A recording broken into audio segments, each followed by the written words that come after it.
خواهی گەورە باسی سەیدنا نوحەکە ئەفەرمێ ونوحا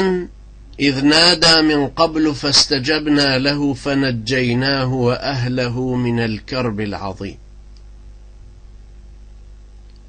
سيدنا نوح باسي سيدنا نوح كأفرمي أو لبيشتر زماني بيشتر هاوارو هاناي بو إيمه هنابو بارابو فنجيناه وأهله من الكرب العظيم. خويو أوانيك لقليابو ئەو ئیماندارانەی کە لەگەڵ یابوون هەموویانمان ڕزگار کرد لەو کارە ساتە ترسێنەرە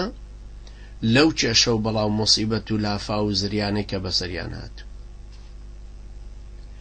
باسی سەیدنا ئەیوبەکە دوایەوە ئەفەرمێ وأيوب إذ نادى ربه أني مسني الضر وأنت أرحم الراحمين فاستجبنا له فكشفنا ما به من ضر وآتيناه أهله ومثلهم معهم رحمة من عندنا وذكرى للعابدين. أفرمي أيوبيش بهمان شيء هاوار وهاناي هناي وبخواي پروردگار و فرمي خوايا توشي زيان بو مزور مزيان ليكوتو توش بو خود أرحم الراحمين والله من دايم دعاكي من جيراك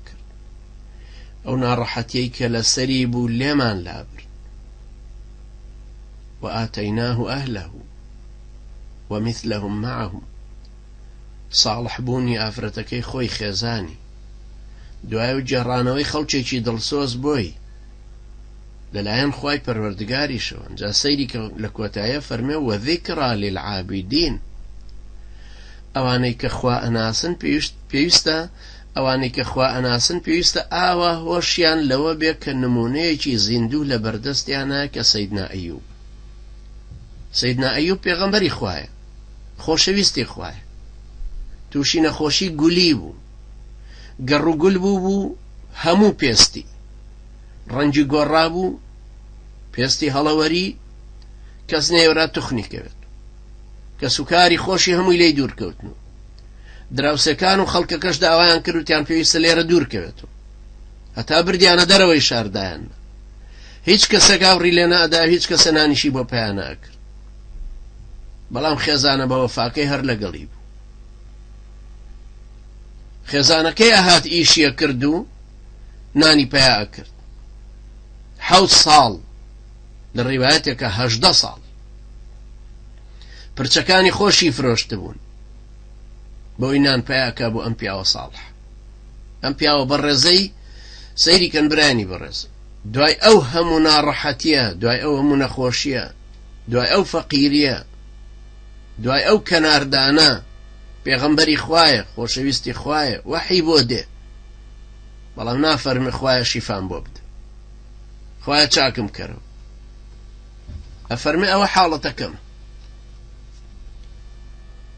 وأيوب إذ نادى ربه أني مسني الضر وأنت أرحم الراحمين. هل بس حالتك يا خوي نشان ده خوي جورا بيرينا شوتو خوي جورا مع عبد صالحي خوي بينا أم عبد لو هم صبره كطبعا يساقر بالصبر يجزور صبر بيالن لصبر أيوبي بركوتو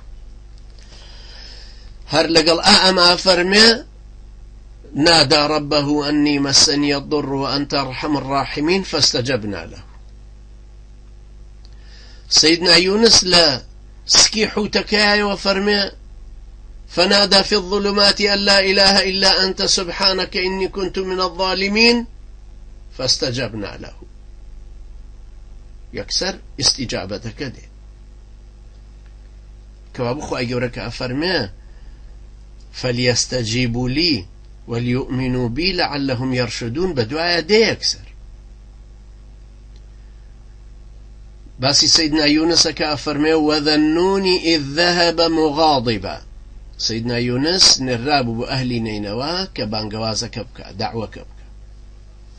ئەوانە نەکەر وەڵامیان نەدایە نەکەر ئیمانیان نەهێنا بەرهەڵستیشیان کرد و گاڵتەیان پێ کرد و زۆریان عەزێت و ناڕەحەتی هێنایە ڕێکە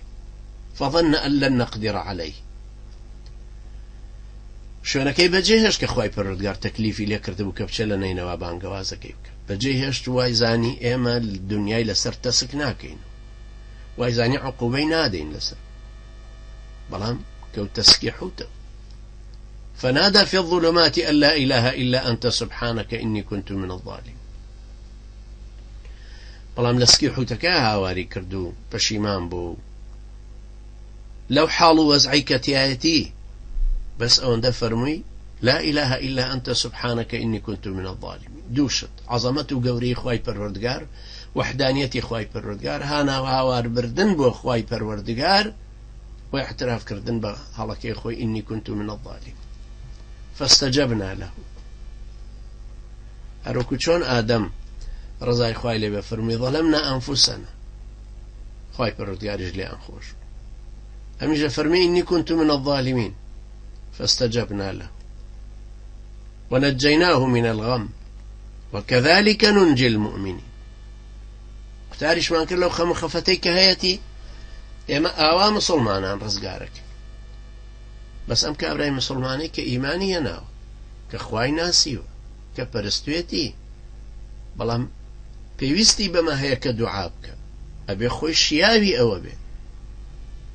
پاشان خوای پەروەردگار تەماشاکە بزانێ ئاخۆ کەی وەڵامی ئەمادات نەخۆشەکەر هاوارەکە لەسەر سەریرەکێتی لە خەستەخانە ممەڕیزەی لێوە تێپەڕێ لە وەرە دەرمانم بەرێ دکتۆرە لێوە تێپەڕێ لە بۆ عەمەلیاتم ناکە بەڵام ئەمە عیلمی دکتۆرەکەیە کەی عەمەلیاتێکە کەی دەرمانێداتەکەی دێ بەلایەوە کەی نۆرەی ئەم دێ بلا تەشبیه خوای پەروەردگاریش ئەم خەڵکە هەر هاواری لێیەکە بەڵام خۆ خوای پەروەردگار ئەزانێ بە هانای چێوە بێ چێ مستەحەقیەوە بۆ کە هانای وەرگرێ دوعاکەی لێ بۆ گیرا بکە چەند پیاو چاکی ئەمانە ئەم مەرجانەت ئایا هێناوەتە دی هەتاوەکو یەکسەر بۆ ئیستیجابە بێ لەبەرەوە ئەمە زەروریە چاومان لەمە سەیری کەن جار بۆ جار باسی سەیدنا ئادەمی کرد کە داوای لێبوردنی کرد و فەرمووی خوا لێی خۆش باسی سەیدنا نوحی کرد و فەرمووی فاستەجەبنا له فنەجەیناه باسی سەیدنا ئەیوبی کرد و فەرمووی فاستەجەبنا له فەکەشەفنا ما به من ضر باسی سەیدنا یونسی کرد و فەرمووی فاستەجەبنا له ونەجەیناه من الغەم باسی سەیدنا زەکەریاکە وزكريا إذ نادى ربه رب لا تذرني فردا وأنت خير الوارثين يا ربي خوايا بتنيا بجمه يلا خوايا ذريتكم بدر خوايا بيريش بوم خوايا جورا فرمي فاستجبنا له ووهبنا له يحيى وأصلحنا له زوجه والله من دايوا يحيى كريمان بيبخشي خزانك شيمان وصالح كرد خۆ سەیدنا زەکەریا یەک جاری ئەمە داوا نەکرد پێغەمبەرێکی ساڵحە و چەند وەختیشە دوعاکە بەڵام ئەم جاریان خوای پەروەردگار بۆی وەڵام دا